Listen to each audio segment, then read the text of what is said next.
Wherever you are, welcome to another of my takes on China. So now I'm going to surprise people with some numbers. I've been on the Guangdong Foreign Affairs website because I wanted to find out about the Canton Fair. I actually believed that the fair starting this week in Guangzhou would be a disaster, but it's not what I expected. Clearly, there is a residual overlap. People booked to come to this fair before they knew what Trump would be doing. It's China's largest trade fair. But nevertheless, I would have thought that many people would have cancelled, but that's absolutely not true. They're coming in droves. A record number of exhibitors are there to meet them. Clearly, they wanted US business too, but they don't care which country wants to do business with them. And that's why the next number is significant. It's another record. More than 200,000 visitors have pre-registered, and if they all turn up, with people who register on arrival as well, it'll be a record number of visitors too, from 215 countries or regions. And that's not something I would have expected in the current climate. When I started looking into it, I realized this is good.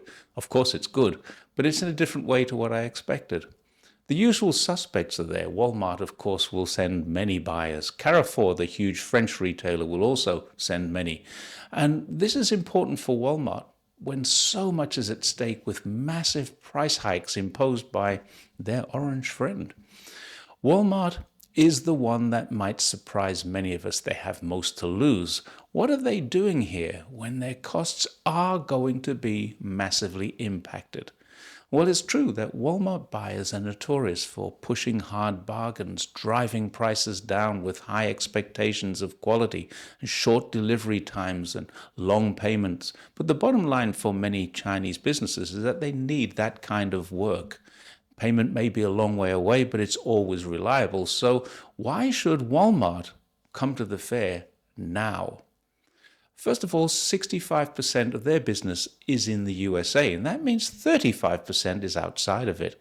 Now, if they aren't crazy, which they're not, they're probably doing exactly what China is doing and diversifying, which I know they are in China. So they can start shutting down less profitable stores in the USA and focus on growth in places where they can make a lot more money. China is one of those markets. And it has a free trade agreement with all the RCEP countries, with Australia, and with plenty of other countries, including the 33 least developed nations on Earth. Now, what better opportunities can there be for a cheap supermarket known for low prices? France doesn't have tariffs with China, so Carrefour are still happy to come. Canada doesn't have tariffs with China, so Metro, their big retail giant, can come and purchase whatever they need. And here's the big thing.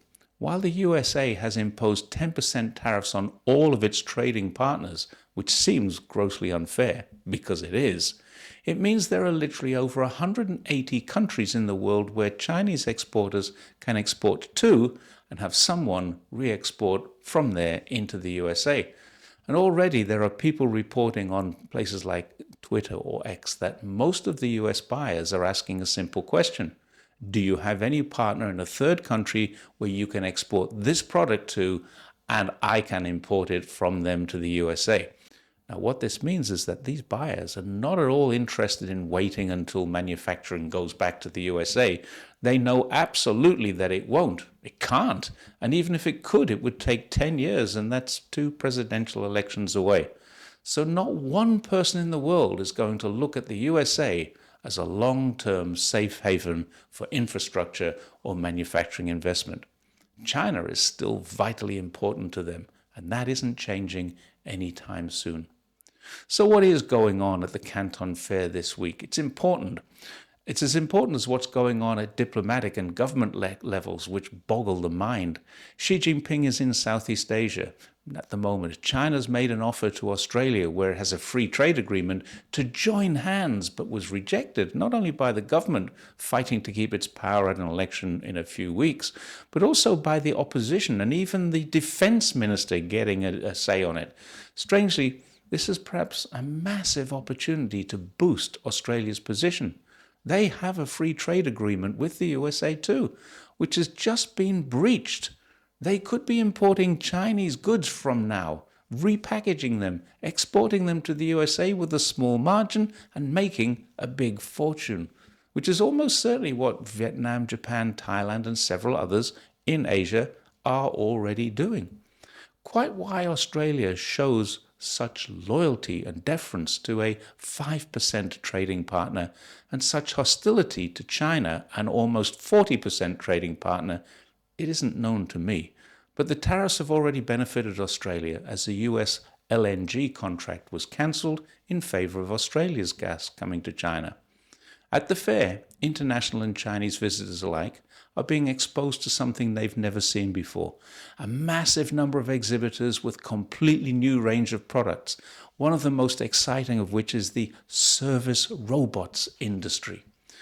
Now, there may be a perception of weakness in the global markets, but international buyers are still doing what they've always done at this time of year, and that is they flooded into China and Guangdong in particular to take part in the Canton Fair.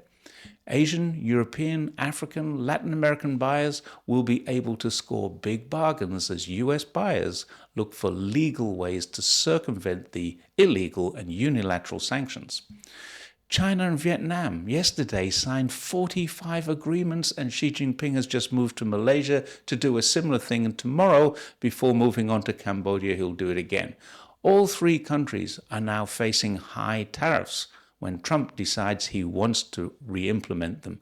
All three countries, though, are looking at China for train lines and other infrastructure that America will never supply to them. In fact, where Vietnam and Cambodia are concerned, their lasting memories of the US won't be of tariffs. It'll still be of bombs, Agent Orange, civilian massacres, and worse. As this video is about trade, we shouldn't labor on the point, but if we were to take a look around the world, that's pretty much how it is. China bringing infrastructure and trade, while the US is bringing military to help exploit their resources. China's trade in the first quarter of this year has exceeded expectations. Part of that would have been because of the uncertainty on Trump's policies, getting orders onto ships before any announcements were made. Now we're looking at a totally different scenario. Buyers who aren't reducing their orders are simply holding them up until they have some more certainty. Not just about whether or not they can get them into the USA, but much more likely about whether Trump will change his mind again, or maybe they're hedging their bets with deliveries to third partners who will add their cut to the cost, and the additional cost of products are going to be passed on. If these things ever get to the USA, the poor consumers have to pay those fees. Guangdong's numbers, these are incredible. They've exported more and they've imported more. Copper, coal, and crude oil are all massively increased. But guess which country is not getting a share of that? When China buys, it's not buying from America now. Foreign trade volume for my adopted province is up 12% on the same period of last year. And much of that was electrical and electronic, which has been exempted by Trump. And here's the good news. Guangdong's imports and exports with countries in the regions involved in Belt and Road Initiative have increased year on year by 8.5%. Foreign trade with RCEP member countries grew year on year by 7.9%. This is the first quarter of this year, and that's what diversification looks like. Now, we know it isn't going to be an easy transition handling Trump's tariffs, but China is well placed, and even though it happens every year, the Canton Fair couldn't have come at a better time. Thanks again for watching my take on China, and I will see you next time. Don't forget, like, share, and subscribe. Check that subscribe button. Bye for now.